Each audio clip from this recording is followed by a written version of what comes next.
to the Strategy and Communication Services Committee meeting. And I'll call it to order. We have on our committee, where are we here? Myself as the chair, Councillor Thiessen, Councillor Bosch, and Mayor Clayton. And with that, I'm looking for someone to adopt the agenda. I'll make that motion, Mr. Chair. Okay.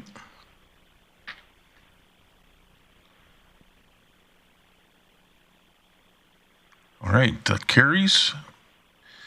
And we have no delegations. We have 3 reports today, and I'm looking for the service area update. And Chief McCracken, can you lead us into those? Thank you, Chair O'Toole. For the service area update today, I'll start with the City Clerk's office. As you're aware, we are currently undergoing the municipal census, which is scheduled to be wrapped up by the end of June. Unfortunately, we do need 90% completion in order for the census to be considered by the province. And unfortunately, as of right now, we are only at 74.4%. We have done a number of initiatives in the last week to try to increase completion. One of the things I'd just like to address as part of my update today is some of the misinformation that is out there. There is information out there circulating that by doing the census, it will increase your taxes. It will not. It will do the complete opposite. This census will ensure that we receive the money through grants per capita funding from the province. So if we do not get the 90%, it will mean that we do need to rely on the 2018 census information. We know that the count is lower, and so we will be leaving money on the table. The other thing is just questions around the census itself. It is 6 short questions, takes less than 2 minutes to do, and the questions are very simple. It is how many people live in the dwelling as of May 1st, 2024? What's the age of the people that live in the dwelling? If they've moved to Grande Prairie within the last 2 years, where did they live before? How do they prefer to get information about programs, services, and events offered by the city? What is the dwelling type? And is the dwelling owned or rented? That is as simple as it is. It is not an invasive, intrusive census at all. If we do not have the numbers by June 30th, we will be going into the Canada Day weekend. We will have census enumerators as part of the attendance at the Canada Day celebrations. So there will be opportunities there to complete the census. And just a reminder that if you do not have your PIN, you can call 311 or you can email census@cityofgp.com, and we will assist you with getting that unique PIN, as well as we can assist you with completing the census as well. For intergovernmental affairs, the Grande Prairie Traditional Powwow was held this past weekend. We had over 3,000 attendees and performers took part in that, and we've received 5 excellent submissions for the artist call-out for the Treaty 8 monument. Under Human Resources, Health and Safety, Design Works Joint Work Site Health and Safety Committee, together with the Health and Safety, completed a live drill code brown, which was a chemical leak. The drill included controlled failure, with the fire department being there to support as well.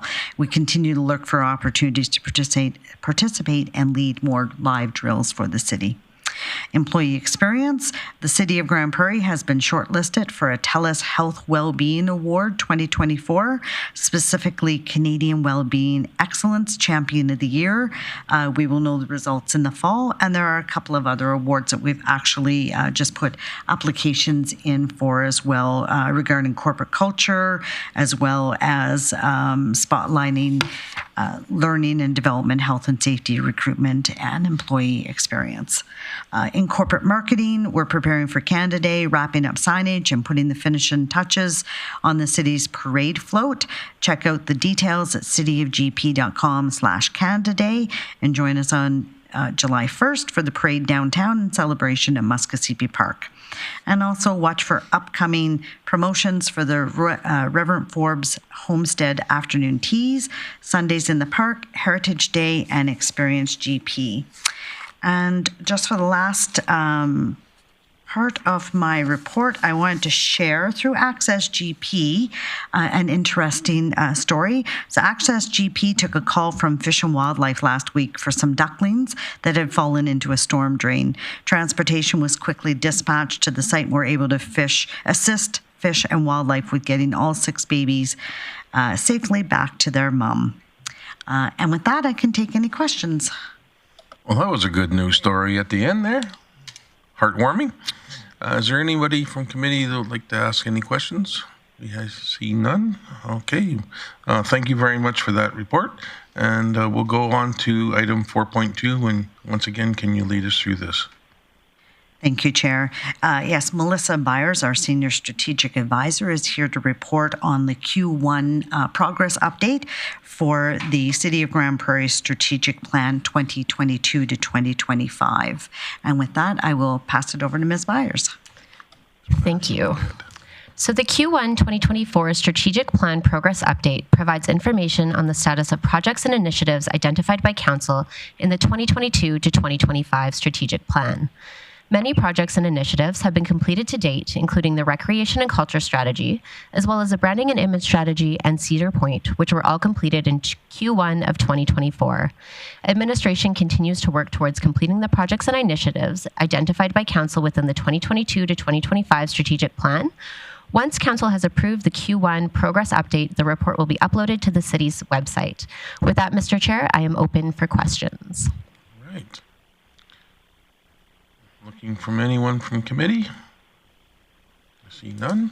Okay, we have no questions. Thank you very much for that report. We need a motion? Yeah, and I'm looking for someone to adopt that, make a motion to accept that report. Thank you very much. Go ahead. Thank you, Mr. Chair. Yeah, I would move that we receive the update of our strategic plan for information. Just speaking to it, I would really encourage our community to take a look at all the wonderful work that not only Council has directed towards, but administration has accomplished so far throughout this term.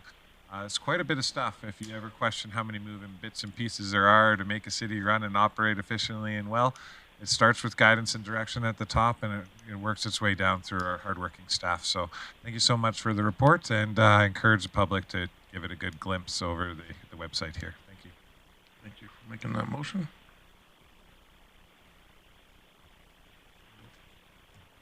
Okay, the vote is up. Go ahead.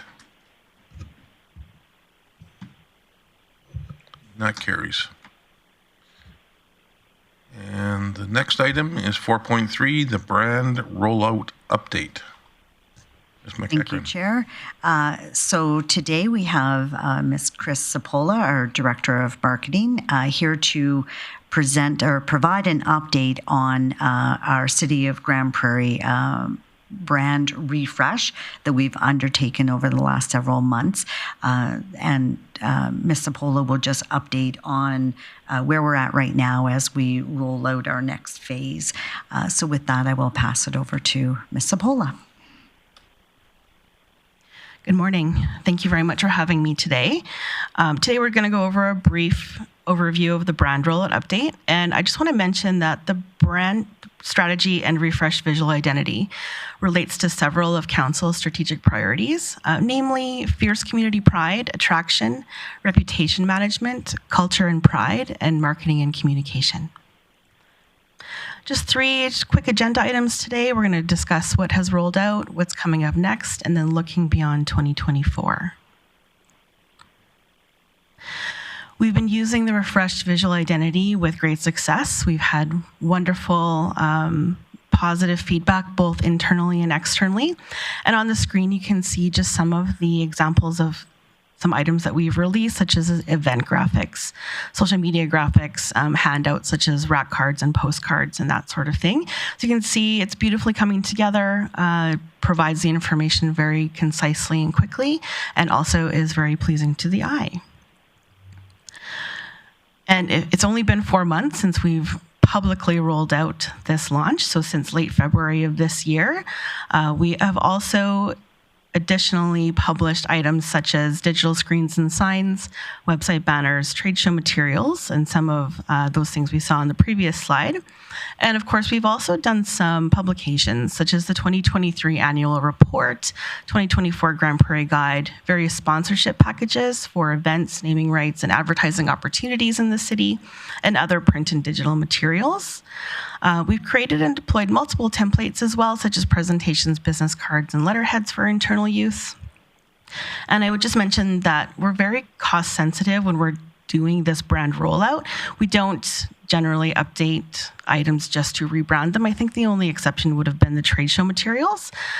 We just apply the refreshed branding as we continue creating new assets or update them as they need to be. And again, we've had a very, very positive response. We even had somebody at the Energy Show tell us they were going to copy our booth, which was quite a nice compliment. So what's coming up next? A nice light outdoor rollout that we'll be using our own city assets for, and we're also looking at the airport as well to continue to promote our new brand strategy and refreshed visual identity. So some of the items include a City Hall pylon sign that will be refreshed, decals, light pole signs on city properties, banners, window clings, rink boards, transit advertising, and we're also looking at some advertising, as I mentioned, in the airport as well. Be a nice welcome for the folks coming to Grande Prairie. Facilities, specifically Eastlink Center, Design Works Center, Dave Bar Arena, Hanson Lincoln Field are other places we're looking as well. I think it's worth noting that most items are long-term and can last for months, if not years, depending on the type of installation. So these are not temporary. We're really looking at things that will have a long shelf life for us. And then moving forward through 2024 and beyond, we'll continue to efficiently and responsibly update assets as we go. And of course, we're also planning our storytelling campaign in which we're looking forward to telling stories both from internally and through our residents in the city as well. And with that, I could take any questions. I have one person here. Her name is Councillor Bosch. Thank you, Chair. I really like this campaign. It's really great, or the rebrand.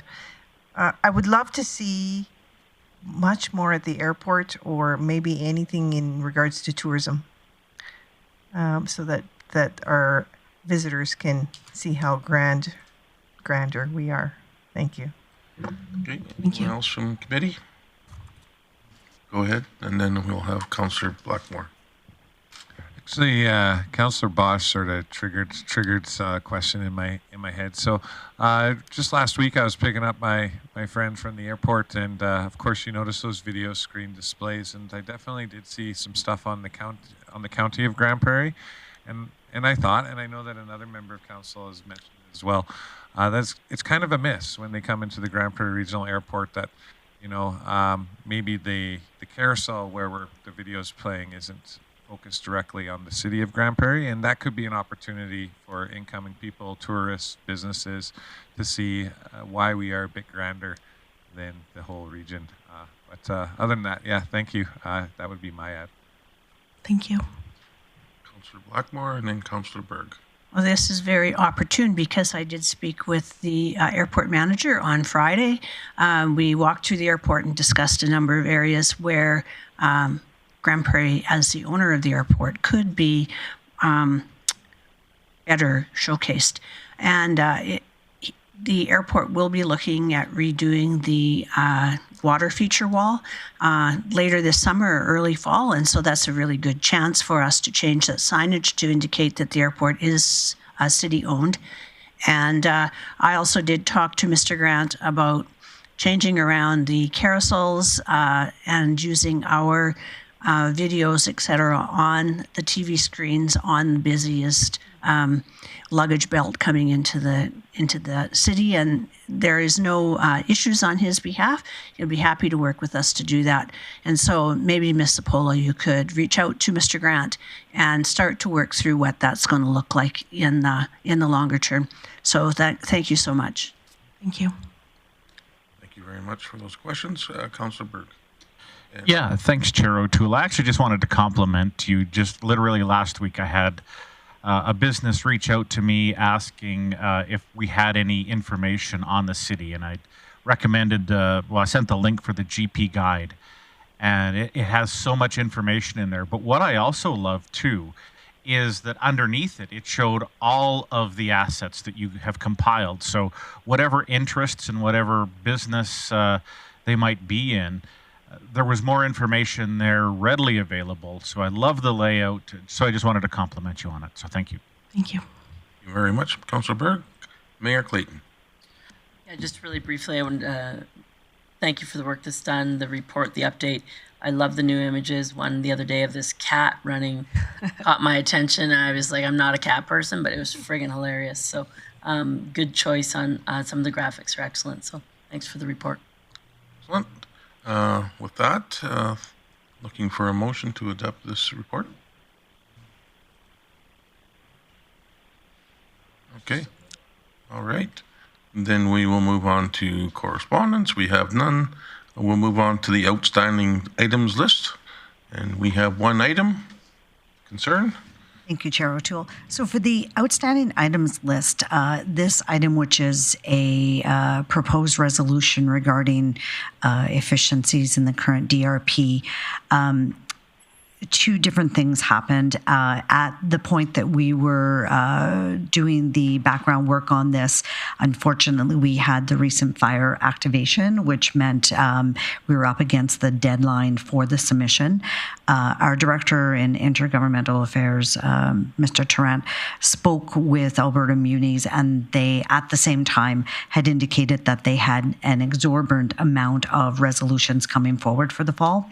And so their recommendation to us is to incorporate this into the resolution that we've already submitted, which was emergency social services.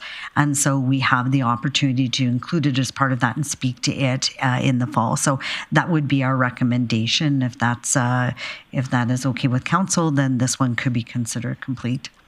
Okay, thank you. And yeah, let's do the business, please. Thank you, Chair. Yeah, I think that sounds like a good idea. At least it still gets in there. So one way or another, we'll speak to it. I move that committee receive the June 25th outstanding items list as amended for information. Vote.